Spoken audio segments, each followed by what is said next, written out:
What's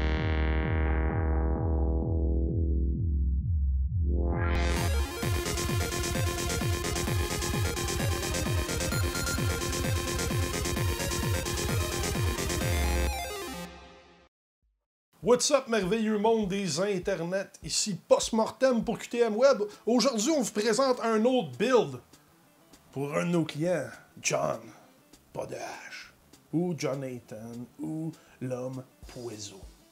Pour ceux qui comprennent le inside. Ils voulaient pas qu'on le dise, on le dit pareil. Life is a bitch. Ok, on vous présente un petit peu ce que John a choisi dans son arsenal geek de destruction massive. Premièrement, on a un magnifique case, un Corsair 450D. Non, on parle pas de boobs ici, on parle d'un case fait d'une espèce de métal plastiqueux. Le mot n'existe pas, mais c'est pas grave. C'est cool. Okay?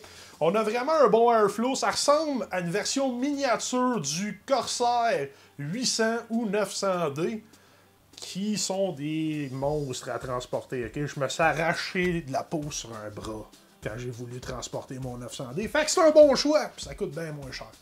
Parce qu'entre 350$ et 130$, il y a une différence assez monumentale.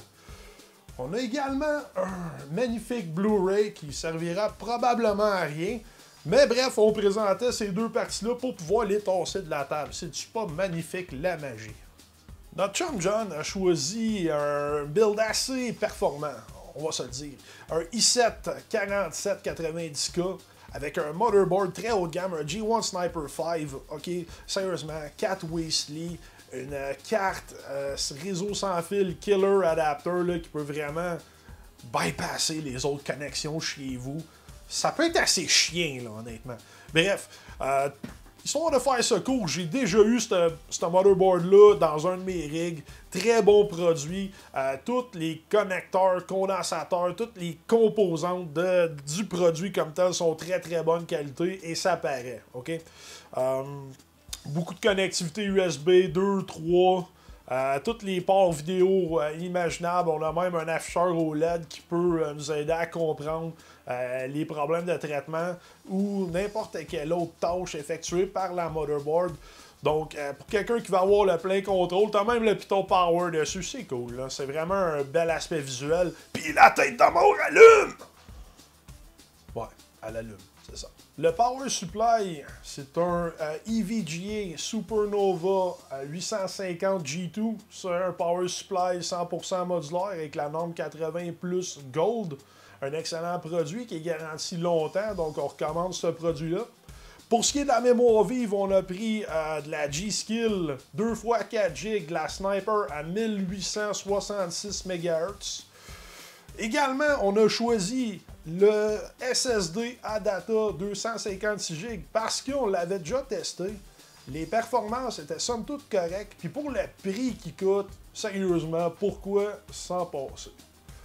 Pas de ça, pour refroidir notre processeur, on a un PureRock 130 WTDP, un processeur Essential de la série PureRock de Be Quiet.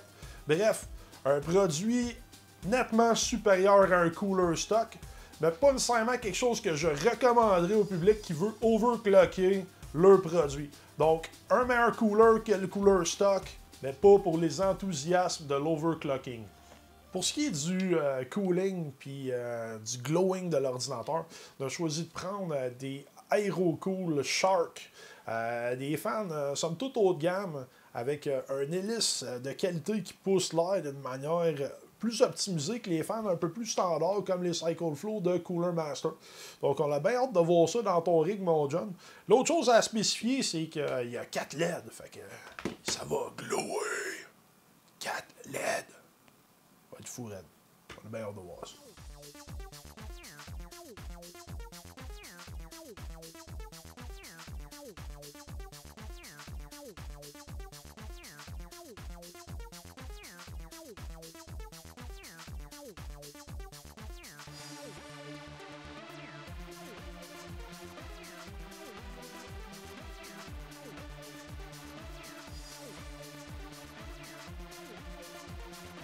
What's up YouTube?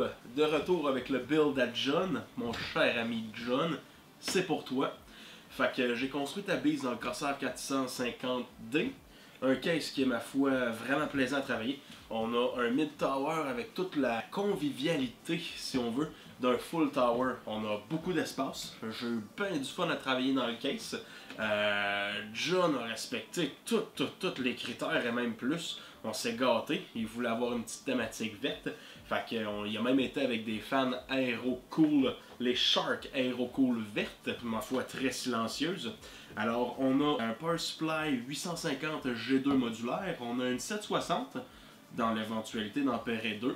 On a un i7 4790K, on a un lecteur Blu-ray, on a vraiment tout du haut de gamme dans cette machine-là. C'est vraiment quelque chose que j'ai eu du plaisir à travailler. On a fait nos tests, on a eu des bons résultats sur les benches. Il n'y a rien à dire, cette machine-là est silencieuse, esthétique, performante. Elle est QTMienne, si je peux me permettre. Fait que si vous aimez ce qu'on fait pour vous, c'est très simple. Vous nous donnez des outils pour qu'on continue. Thumbs up, on like, on va voir notre page, on fait des commentaires, on share QTM. Et puis là, ben nous, on va travailler pour vous, puis on va aimer ça encore plus. C'était Azulrat pour QTM Web.